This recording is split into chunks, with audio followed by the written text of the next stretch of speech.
आज ही Doubtnut app download करें। Doubtnut पर होगा अब आपके सभी मैथ्स, केमिस्ट्री, फिजिक्स और बायोलॉजी डाउट्स का सफाया। बस अपने क्वेश्चन की फोटो खींचो, उसे क्रॉप करो और तुरंत वीडियो सोल्यूशन पाओ।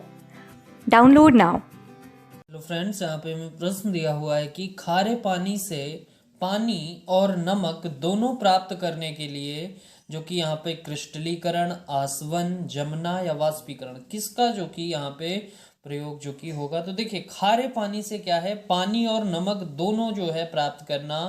तो अगर हम यहाँ पर देखें कि खारा पानी जो होता है उसमें जो है क्या होता है, नमक, यानी कि जो खारा पानी होगा, जैसे कि समुद्र जो होता है, समुद्र महासागर, उसका पानी क्या होता है, खारा होता है।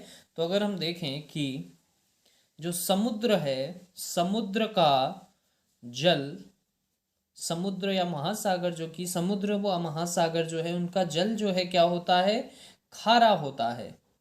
खारा होता है क्योंकि उसमें नमक की मात्रा जो कि मिली होती है। तो देखिए, उससे जो कि जो जल है उस जल को क्यारिया बनाकर जो है भर क्यारिया बनाकर क्या किया जाता है, एकत्रित किया जाता है, जिससे कि वहां से जल जो भरा जाता है उसमें जो है जल का वाष्पीकरण होता है। अब बात करें वाष्पीकरण क्या होता है, तो देखिए वाष्पीकरण अर्थात देखिए वाष्पीकरण,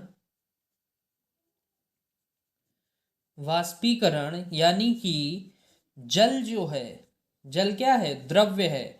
तो द्रव्य का वाष्प यानी कि गैस बनकर उड़ना, जल जो कि क्या होता है, वाष्प बनकर उड़ता है। जैसे कि आप कपड़े फैलाते हैं तो कपड़े फैलाने पर वो जो कि क्या है, सूख जाते हैं, कपड़े क्या होते हैं, गीले होते हैं, उसमें जल होता है। लेकिन अगर आप उसको धूप में फैलाते हैं तो वो कुछ समय में सूख जाता है। तो क्या होता है वहां पर, तो वहां पर जो कि वाष्पीकरण होता है, जल वाष्प बनकर उड़ जाता है और कपड़े सूख जाते हैं। तो वही जो कि समुद्र का जो खारा जल है उसको क्यारिया बनाकर एकत्रित किया जाता है। तो क्यारी बनाकर बनाकर एकत्रित किया जाता है, उस जल को एकत्रित एकत्रित किया जाता है। और इससे क्या होता है, इससे जो जल है, जल का वाष्पीकरण हो जाता है, जल वाष्पीकृत